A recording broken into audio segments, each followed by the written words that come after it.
Welcome to Pemberley Farm. I know it's been a minute since we have put up a video, but you know, life happens in spite of all you can do. But I wanted to start out this morning. It's a little later than I wanted to start filming and the sun's already on us. But anyway, this jungle right here is Roselle hibiscus. Obviously, I planted them too close together because I did not realize exactly how big these plants would get. There are 18 plants in there and they are amazing, and they're still growing and they've not even started blooming yet. They are just huge. I'm about 5'6" and they're probably about 5 feet tall. So anyway, they are just amazing. And if you don't know, I blend herbal teas and use a lot of Roselle. And so I thought, why not just plant my own instead of having to buy it, even though I buy, you know, good organic product. I just thought I'd raise my own, and boy, am I glad I did this. I thought I'd come at a little bit different angle. You can see here there's electric fencing up because we've had more trouble in this area this year with deer than ever before. So my husband put electric fencing up so that the deer would not eat these up before they got a chance at life. And speaking of deer, those round pin panels are around a persimmon tree. Let's see, I could go closer, but let's see if I can I don't know if you can see the persimmons on it. It's loaded with persimmons. And last year, a different tree that's in the middle that I'll show you in a minute was so loaded with persimmons. I was so excited. And one day we walked out here and there was nothing left. And so between the deer and the raccoon, it just was insane. So he has put the round pin panels around that to try to keep the deer off of it.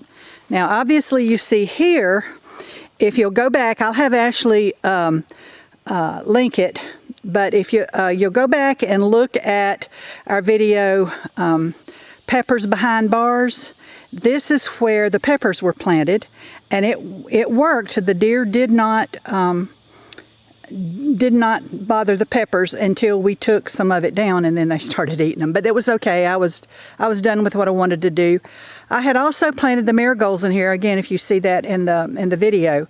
The marigolds got about 4 feet tall. I didn't know I was planting giant marigolds. They took over the bed. That's one reason that I went ahead and just did away with the peppers and everything. They fell over on the peppers. They took over everything. They were humongous. They were at least 4 feet tall and huge around. I thought I was just planting regular marigolds. I did not know. It was a 25-cent pack from Dollar Tree. So anyway, I guess I didn't read the package good or something. But so we've put a ground cover on this to kind of do away with the weeds until we're ready to plant our winter crops in here. This fall we'll plant some broccoli and cabbage and just whatever. There's 2 places we'll plant this year, and this is one of them. And so whatever we decide to plant in here, but it'll be cool weather crops is what we'll do. This bed is one of the closer ones to our house. One that I'll show you later is across the road, because if you're new here, we own both sides of the road where we are. And so anyway, so that's what this is all about. While I was on this end, this little tree is just absolutely loaded with pears. And we're not going to do anything with them this year because we've got plenty in the freezer and in jars. And our little granddaughters love pears. And so I told them that they could have every pear on this tree. This tree needs to have some pruning done and some work done. And we'll wait till after the pears are gone and we'll do that. But yeah, this little tree has just lost its mind this year. And most of them are, a lot of them anyway, are really, really large. This is another persimmon tree across the area that from where the other one is. It's really in kind of a bad spot, and it doesn't usually have as many persimmons on it as the others, but still, they're persimmons. And so he's got it in jail too. So, to keep the deer off of it. I know if if we wanted to harvest a bunch of deer, that's not a bad problem to have. But we raise our own beef. We raise all our own meat, and so we don't usually harvest deer. Maybe one a year, ever so often. But as a general rule, we just let them be in peace here.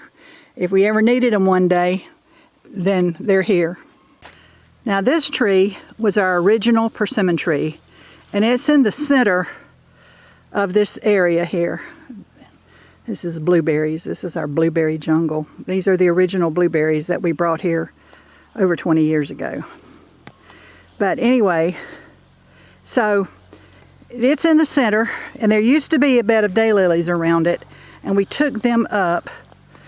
But last year, this tree's pretty old, and last year the deer broke it all down, getting the persimmons out of it. It has always, had a lot of persimmons on it, and the deer just broke it down. So my husband just cut it back drastically, and I was terrified he'd killed it, but obviously he did not. It's coming back.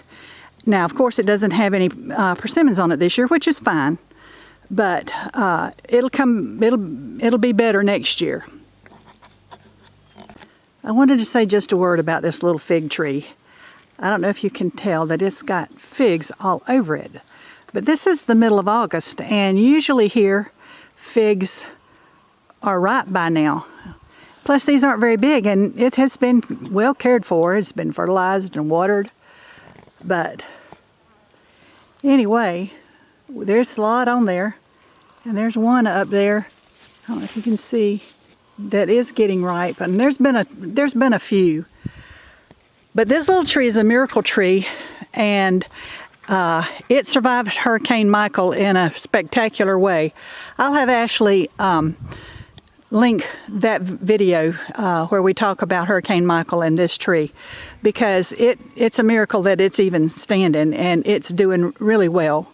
And except that it's just not ripe yet, and I don't quite understand that. Now I do know that we live down in a valley, and sometimes it's cooler down here, but it's not that much cooler in the summertime. Now in the wintertime it is, but in the summertime it's not that much cooler, so I don't know. But anyway, we'll see what happens. I just wish they were bigger, and I wish they were ripe, because we love figs. But there's hundreds of figs on it all over. Okay, what I actually came out to this area to do was come out here to the old greenhouse.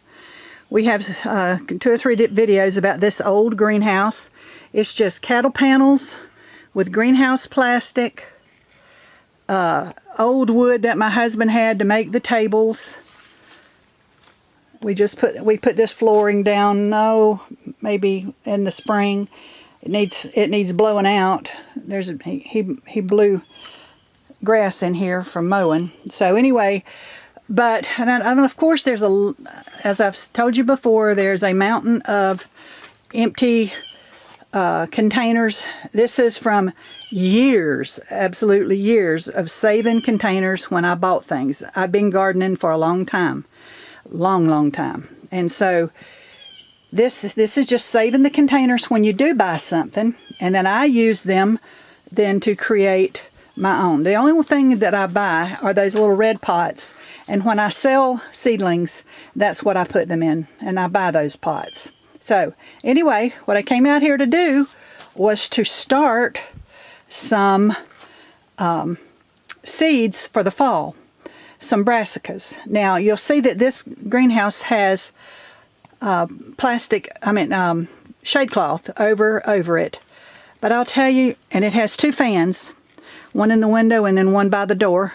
But on this side it gets a whole lot hotter, so there's extra, it's not really shade cloth, it's something in construction that my husband had, and so he just added it to it, because that side gets the west sun, and it is really, really hot in the afternoon here in the summertime. You'll see that it's almost 80 degrees in here anyway, and it's just 8 o'clock. So, this is Florida, Northwest Florida. We're not tropical here. We're more like Alabama. But we are hot. So Florida is Florida, So what I'm fixing to do is get started on putting some seeds in some dirt to get started so that I can transplant, probably by the end of next month, into that garden area I just showed you. So that'll be a different video. I just kind of wanted to get our feet back in the water, show you a few things about what was going on here, and I'm glad that you stopped by to watch our little video, and please don't forget to like, share, and subscribe to our channel. We are Pemberley Farm Homestead here on YouTube and on Facebook. So subscribe to both. Let us know what you think. Let us know what you're doing. What are you starting right now? What are you putting in dirt to get ready for the fall and the winter? All right, that'll be it for today, and God bless you from Pemberley Farm.